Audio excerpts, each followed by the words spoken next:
pagi, Assalamualaikum warahmatullahi wabarakatuh.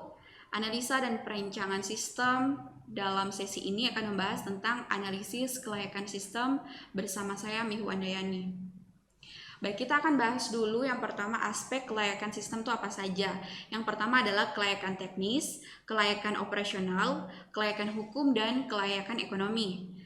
Oke, kita akan bahas satu persatu. Kelayakan teknis menyoroti kebutuhan sistem yang telah disusun dari aspek teknologi yang akan digunakan. Apakah teknologi yang dibutuhkan sudah tersedia? Ini menjawab beberapa pertanyaan ini. Apakah teknologi yang akan digunakan ini dapat berintegrasi dengan teknologi yang lain yang sudah ada misalnya, atau apakah sistem baru yang sudah ada dapat dikonversikan ke sistem dengan teknologi baru. Kemudian apakah organisasi memiliki orang yang menguasai teknologi baru ini. Kemudian untuk bagian kelayakan operasional menyangkut beberapa aspek untuk disebut layak secara operasional. Di usulan kebutuhan sistem harus benar-benar bisa menyelesaikan masalah yang ada di sisi pemesan, sistem informasi atau klien. Di samping itu, informasi yang dihasilkan oleh sistem harus merupakan informasi yang benar, dibutuhkan oleh pengguna, tepat pada saat pengguna menginginkannya. Kemudian ini juga menjawab beberapa pertanyaan. Apakah sistem dapat memenuhi tujuan organisasi untuk mendapatkan informasi yang dibutuhkan? Apakah sistem dapat diorganisasikan untuk menghasilkan informasi pada saat yang tepat untuk setiap orang yang membutuhkan? Apakah sistem baru memerlukan restrukturisasi organisasi, dan bagaimana akibat strukturisasi ini terhadap orang-orang yang ada di dalam organisasi? Apakah diperlukan pelatihan atau pelatihan ulang?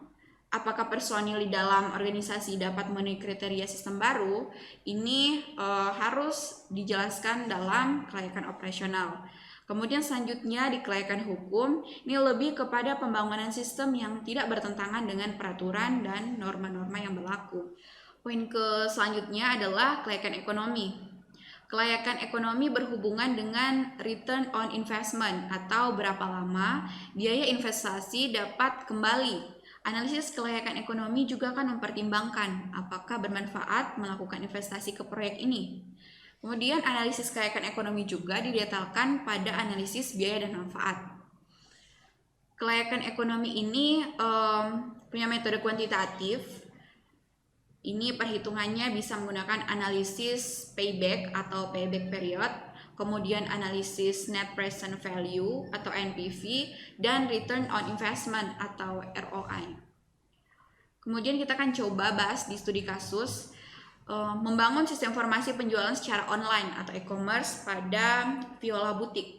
Nah, visi toko ini itu menyediakan berbagai jenis merek pakaian wanita yang lengkap dan terjangkau, juga menguntungkan dalam industri perdagangan.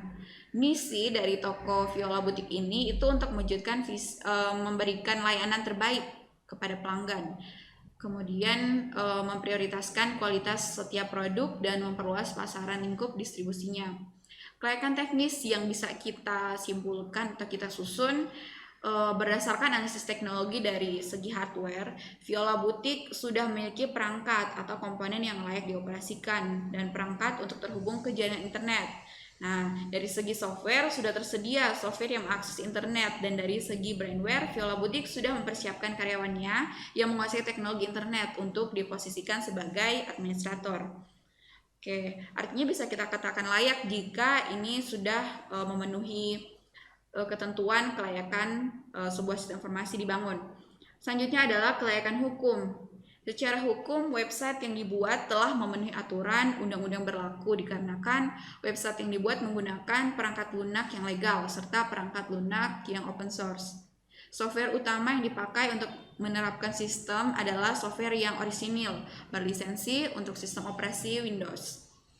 Kemudian kelayakan operasional, ini sistem dibuat dengan memperhatikan cara mengoperasikan sistem berdasarkan kebutuhan pengguna dan Viola Boutique untuk mengakses informasi. Desain dan struktur sistem yang dibangun tidak berbeda dengan yang biasa digunakan dengan tujuan mempermudah penggunanya. Untuk menganalisa kelayakan ekonomi, ini di poin kelayakan ekonomi, kita menggunakan kalkulasi yang dinamakan cost benefit analysis atau analisis biaya dan manfaat. Tujuan dari analisis biaya dan manfaat ini adalah untuk memberikan gambaran Apakah manfaat yang diperoleh dari sistem yang baru itu lebih besar dibandingkan dengan biaya yang dikeluarkan secara ekonomi layak yang akan dijelaskan menggunakan analisis biaya dan manfaat. Itulah penjelasan singkat tentang materi hari ini, analisis kelayakan sistem dalam mata kuliah analisa dan perencanaan sistem. Sekian, terima kasih, sampai jumpa di sesi berikutnya. Assalamualaikum warahmatullahi wabarakatuh.